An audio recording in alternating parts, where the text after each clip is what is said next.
Valmiki Ramayana, Bala Kanda, Book 1, Sarga 30, Canto 30.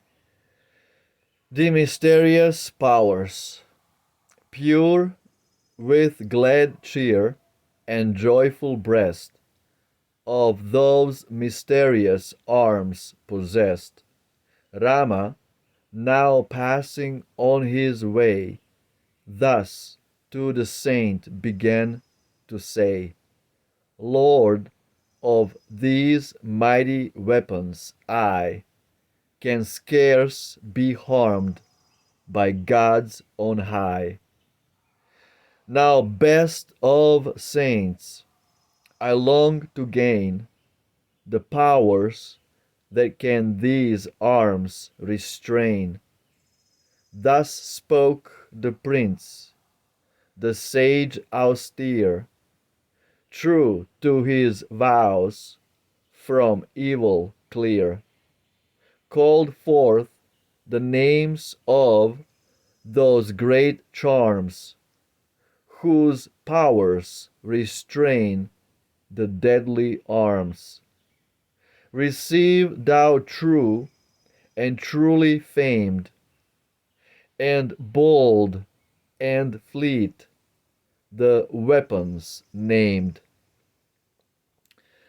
Warder and progress, swift of pace, averted head and drooping face, the seen and that which secret flies, the weapon of the thousand eyes, ten-headed and the hundred-faced, stargazer and the layer waste, the omen bird, the pure from spot, the pair that wake and slumber not, the fiendish, that which shakes amain, the strong of hand, the rich in gain, the guardian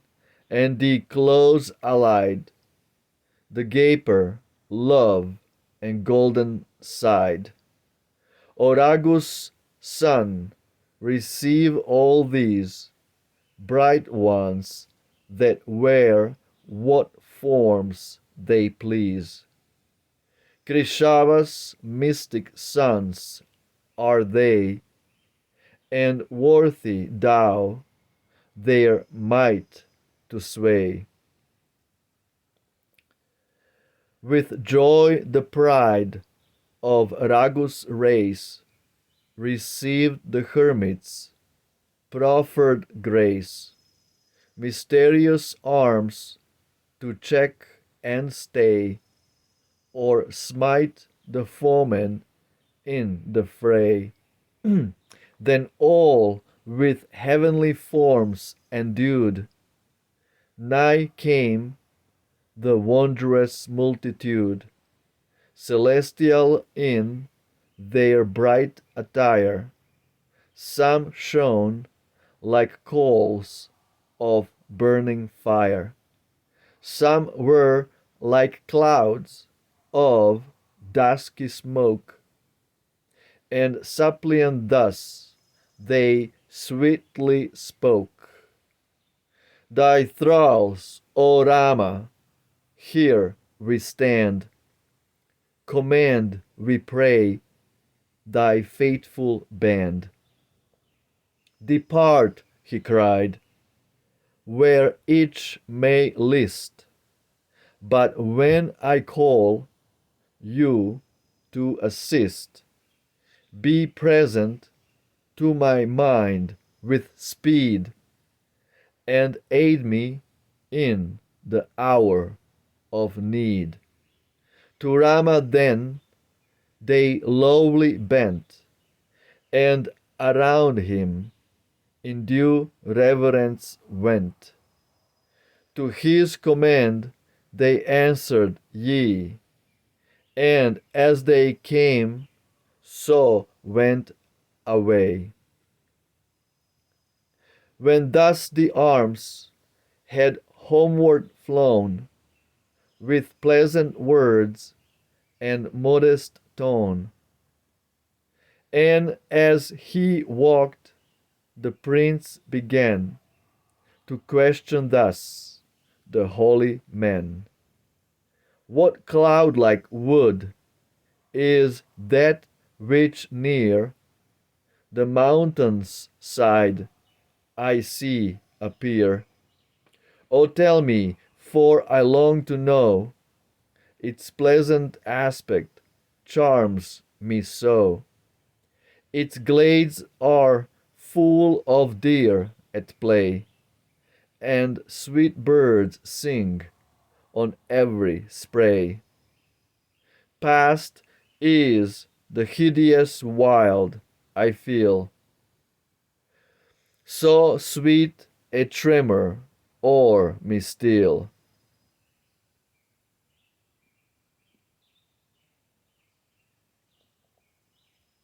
What is this?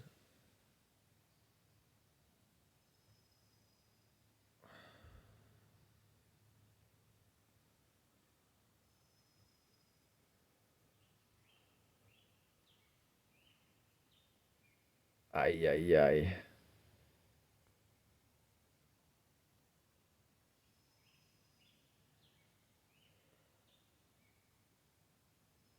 Hideous. Hideous. It is hideous.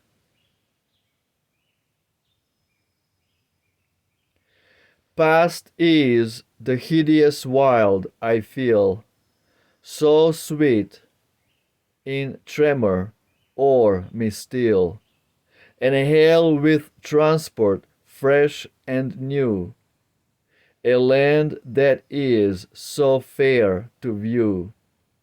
Then tell me all, thou holy sage, and whose this pleasant hermitage, in which those wicked ones delight to mar and kill each holy rite, and with foul heart and evil deed thy sacrifice, great saint, impede.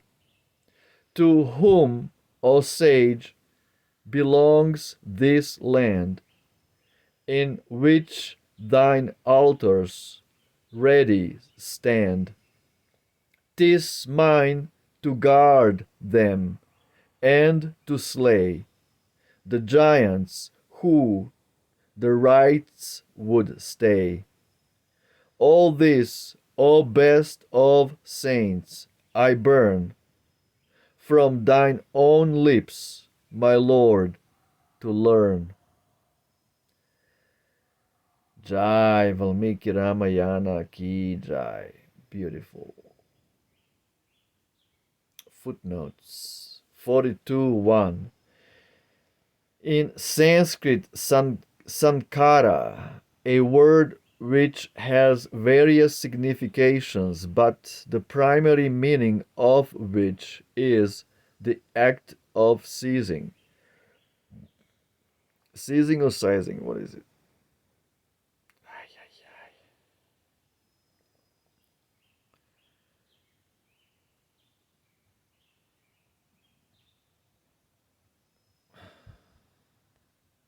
Seizing. Seizing, yes.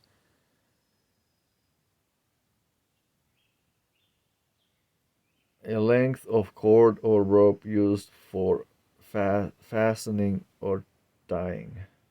Seizing. Seizing. The act of seizing, sankara.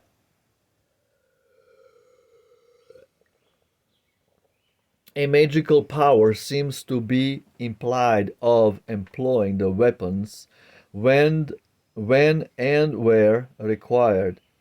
The remarks I have made on the preceding canto apply with still greater force to this. The MSS greatly vary in the enumeration of these sankaras,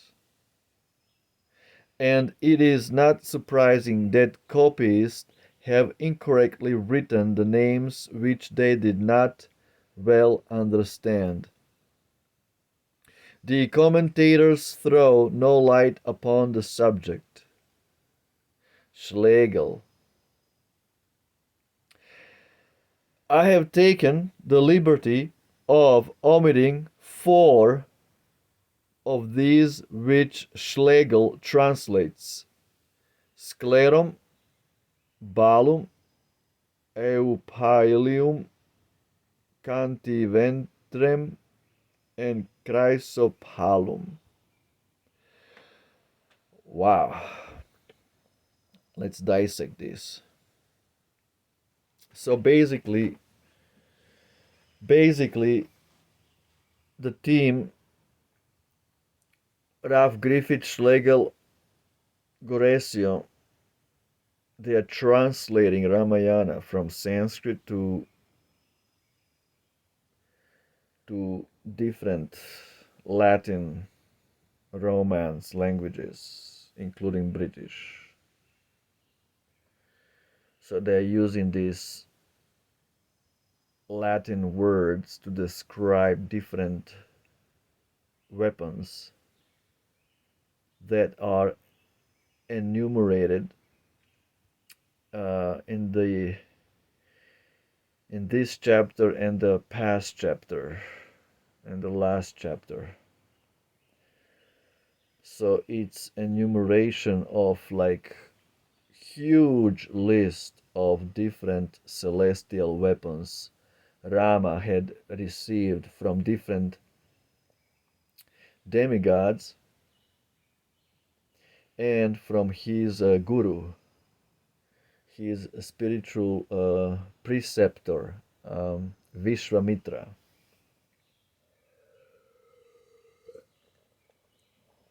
So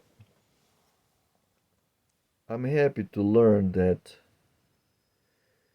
they did not well understand. That's really good. At least they are honest here a little bit. They omitted so many different other weapons. Of course, they were trying to translate the names of these weapons from Sanskrit to English or Latin. And many other weapons they could not translate. It was beyond their mind. They could not grasp the meanings and the uses of those different celestial weapons. So that's why they did not comment, because TMI, too much information. So anyway, this is beautiful chapter of Ramayana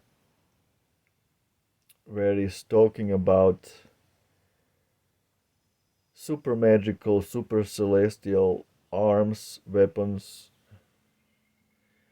that are even mind-boggling to think of, and how this technology works, which is a subtle, a super subtle technology, multidimensional, high dimensional technology of weaponry. It's not like Stone Age weaponry that is used today. Stone Age means very gross, always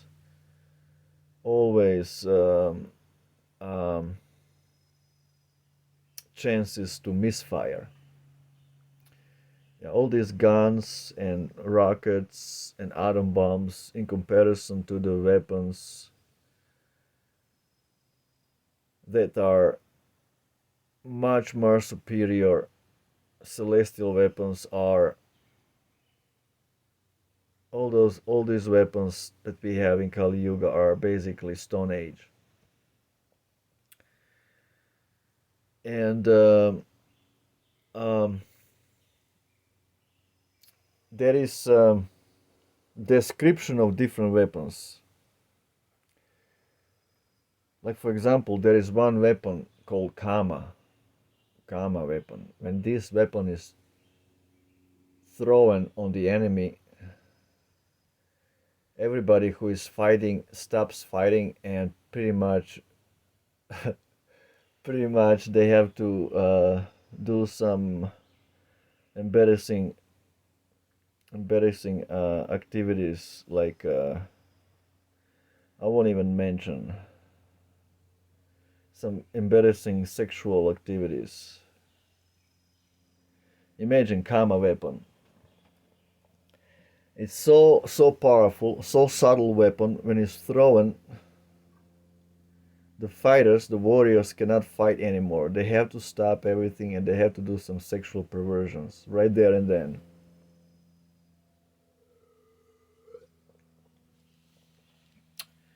There is a weapon of illusion that when it's thrown, you don't know what's going on. You think that your enemies are your friends and that you're fighting for the wrong side. In other words, all kinds of weapons that are so subtle, multidimensional, high dimensional, that are immensely more powerful than so-called weapons that we have today. that's why that's why there is also psychological warfare. So what we are seeing is that they are weapons that have a power of convincing people psychologically, convincing people to behave in a particular way. That's why we have the British word swords. Ward, British word ward, W-O-R-D, ward, and the British word sword, S-W-O-R-D. So both words have word in them, and just one letter in the beginning of word S, when you add letter S, becomes sword. So word becomes a sword. So words are also weapons. They are shabda, they are sounds. And then when you use words in a particular way, when you form sentences in particular way, you are doing a warfare of words. And that's why British language is a spelling language. Okay, spelling bee. Can Almost no other language has this spelling contest. I definitely know Slavic languages, they don't have spelling, how to spell words. You say words as they are. You pronounce words as they are. You don't use different symbols to spell words. To So you can pronounce words. In other words, in other words,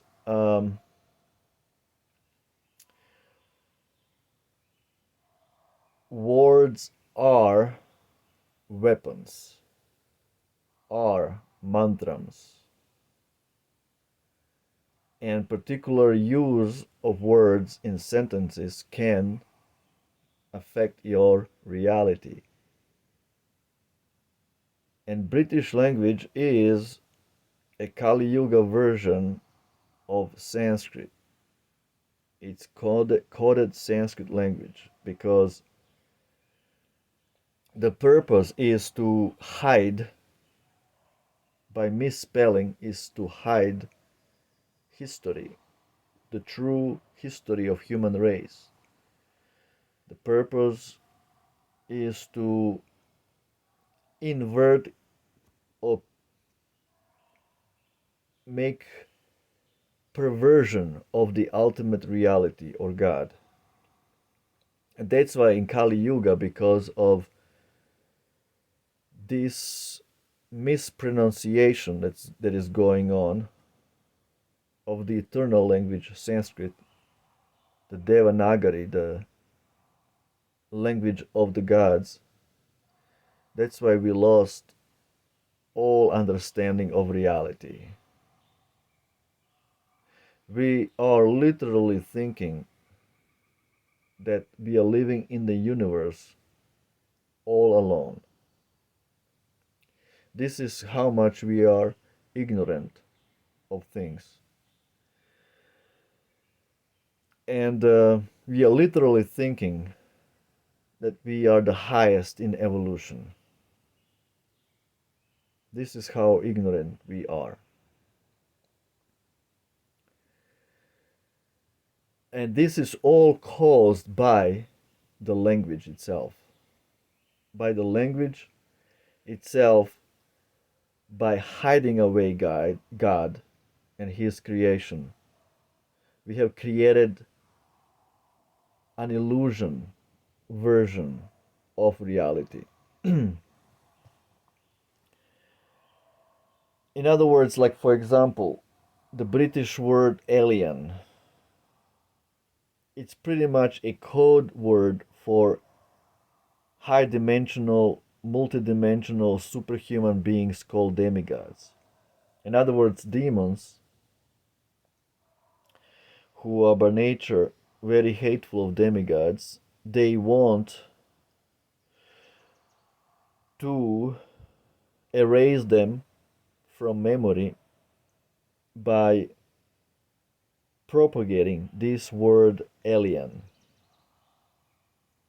That's why we have so many alien movies, because demons by nature, they don't want people to know about their original ancient pagan roots and the worship of different demigods, gods and goddesses, but again, small g, gods and goddesses, small g, not capital G. Capital G is Krishna, is Christ, Krishna, Christus.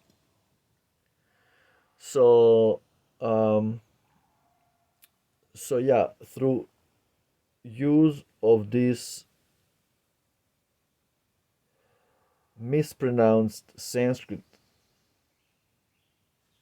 we have created a reality that is a new world order. In other words, reality of pure ignorance of the facts, pure um, um, pure unadulterated forgetfulness of the truth. That's why we are thinking that we are in the universe all alone.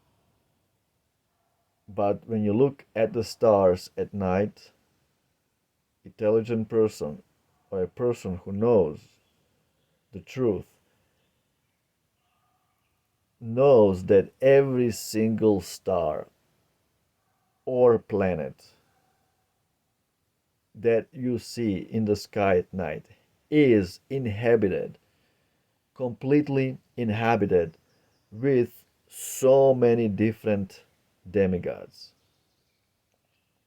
Every single planet or a star or a moon, anything that you see in the sky is inhabited by a higher multidimensional, higher dimensional living super beings called the demigods.